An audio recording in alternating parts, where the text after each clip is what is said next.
Hello everyone. Before I get started, I just wanted to apologize for the huge video corruption and re-upload from my last video. I let my quality control manager go, so it should not happen in the future.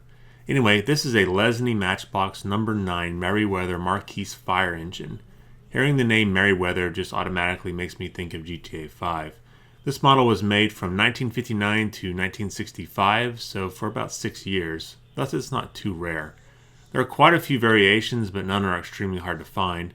It came with ladders that had 17 or 18 rungs. I have another one that has gray plastic wheels, which are also very common. As you can see, there's no windshield in this model. A lot of the early vehicles from the 50s did not come with windshields. This particular model is not too bad of shape. It is complete with the ladder, which is common to find missing on many models. After taking the model apart, I decided to remove the ladder. Looking inside the model, I could see that the ladder is held into place with some small tabs. I tried in vain to bend the tabs, but couldn't find a tool strong enough while also being thin enough to get under the tabs to bend them, so I instead used a pointed tool as a wedge to take the ladder off. This slightly bent the ladder, but it was easy to bend back. Next, I decided to take the wheels off using Marty's method. This is really optional here, as the base is completely hidden by the body, so you could just clean up the base and reattach it. However, one of the axles and the base is bent on this fire truck, so I felt it best to remove them so I could fix the axles and the base. To fix the base, I use a pair of soft aluminum pliers.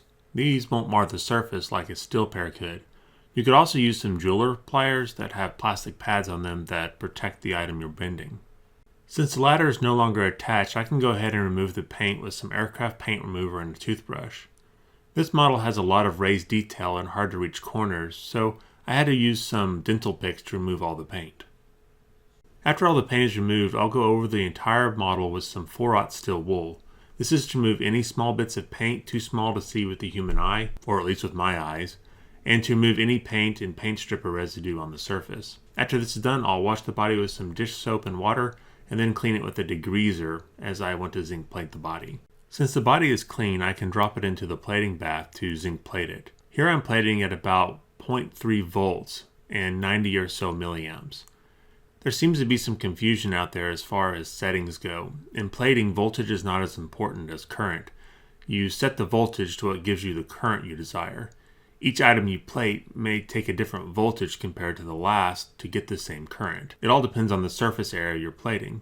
For my setup, 90 to 100 milliamps of current gives a good and even plate that's not too fast. Whatever voltage I use to get to 90 to 100 milliamps is what I use. So how can you tell if you're plating too fast? Well, you look at the color of the part. If you see dark gray areas or the entire part is dark gray, then you're using too much current and need to back off. You want a nice even light gray to kind of silver color throughout the part.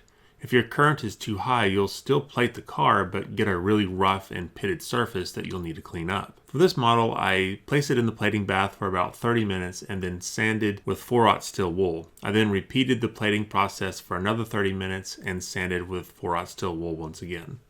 Next, I'll move to painting. I decided to go with a red Spectra flame paint. I own several of these cars, and it would look cool to see one in Spectra flame. I also thought about painting it yellow, and I may do that to one of the other models I have.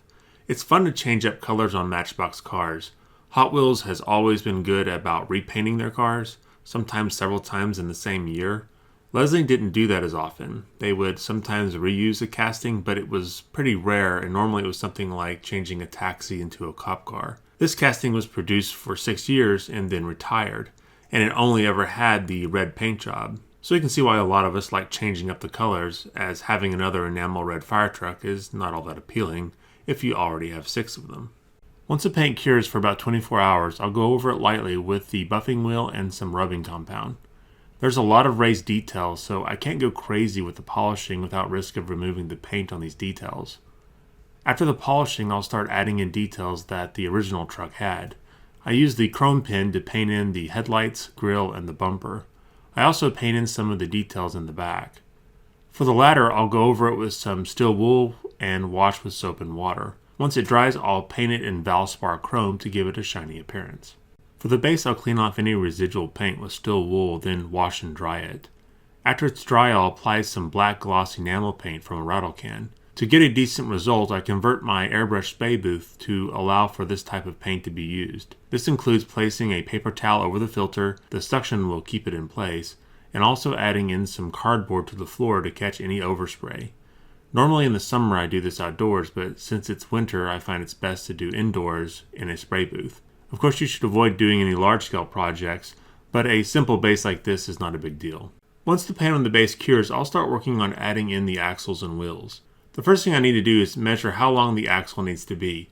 To do this, I put the axle and wheel assembly together and then pull the axle out until only a small amount of the axle is protruding out of the left wheel. Then I make a mark on the other wheel, also leaving a small amount of axle protruding. After cutting the rod and sanding the ends, I can then use my lathe to mushroom the ends of the brass rod. Next I can put the axles and wheels on the base and then use my lathe setup to mushroom the other end of the brass rod. I have a video on this and also have shown it in previous videos if you want a detailed how-to. The last step in this project is to add the ladder to the roof of the fire engine. This is simply done with some super glue, though I wasn't watching what I was doing and applied it slightly off camera.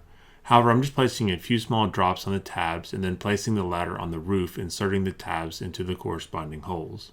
I then set the fire engine aside to let the glue cure. With everything done, I can now put the fire engine back together. As you can see, this is a rather simple restoration / custom.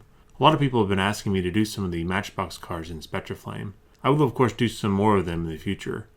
I want to keep this fire engine in the image of what it was before, hence the red paint and chrome instead of silver accents. So in the way it's the same fire engine but taken to the next level. As I mentioned before, this is a pretty easy model to get and restore. Expect to pay about $10 for one on eBay in rough shape and about $20 for one in near mint condition. If you're getting into the hobby, this is a great model to practice on, both with Spectra flame and with enamel paints. Anyway, let me know your thoughts below and I will see you in my next video. Thanks a lot for watching. Catch you next time.